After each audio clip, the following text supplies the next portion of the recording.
Children, আজকে আমরা কি শিখবো?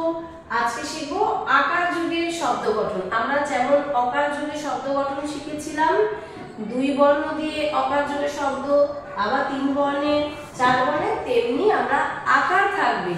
আবার আকার দিয়ে 2 বর্ণের শব্দ, 3 বর্ণের শব্দ, আবার 4 বর্ণের, মানে ওই শব্দগুলোর মধ্যে একটা করে কম করে হলেও একটা আকার থাকবে। কিন্তু দেখো পেজ নাম্বার 13, এই পেজটা খোলো।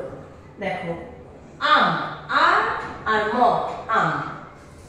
এখানে জাম, বর্গ জয় আকার। দেখো দুটো বর্ণ কিভাবে হলো, বর্গ জ, তার সাথে আকার বসেছে যা, আর আরেকটা বর্ণ হচ্ছে ম, জাম। ক আর লয় আকার, দেখো আকার যুক্ত হয়ে লয় আকারে লা, কলা। আ তয়ের সাথে যুক্ত হয়েছে আকার আতা, উচ্চারণটা আ এরকম হবে। তয় আকারে পা, আর তয় আকারে তা, পাতা। এইভাবে দেখো এতগুলো শব্দ রয়েছে, কাকা, চাল, ডাল, হাল, ভাত, মাছ, পাল, ছাতা, তারা, এইগুলো তোমরা তাহলে এইভাবে বানান করবে। ময়া আকারে মা, ছ মাছ। এইভাবে তোমরা এটা শিখবে। এবার চলে এসে 3 বর্ণের শব্দ।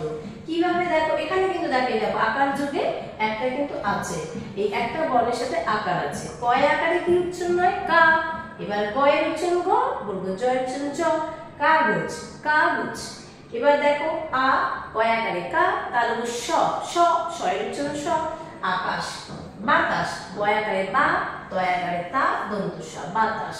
এইভাবে তোমরা কিন্তু এই যে বাদল, বালক, মমতা, পতাকা, পাথর, এগুলো পড়বে। জানালা কিভাবে পড়বে? বর্গ জয় আকারে যা, দন্ত ন আকারে না, লয় আকারে লা, জানালা। এইভাবে তোমরা পড়বে বাকিগুলো। এবার দেখো 4 বর্ণের শব্দ। এখানে 4টে করে বর্ণ আছে, তাহলে 2, 3, এবার 4। আ দন্ত নয় আকারে না, আনা। র দন্ত স, রস, আনারস। কারাগার কিভাবে হয়? কয় আকারে কা, বয় শুলো রয় আকারে রা, গয় আকারে গা, বয় শুলো রয় র উচ্চারণ। কারাগার। যেখানে আকার থাকবে আমি সেখানে সেইভাবে সেই বর্ণটাকে ওভাবে উচ্চারণ করব। দাবানল, দয়াকারে দা, বয়াকারে বা, দাবা দন্ত ন, ল, নল, দাবানল। তালবন, সাদা বক, জলাশয়, গাছপালা, রামায়ণ, কলকাতা। তাহলে তোমরা কিন্তু এভাবে বানান করে আকার যুগের শব্দগুলো শিখবে।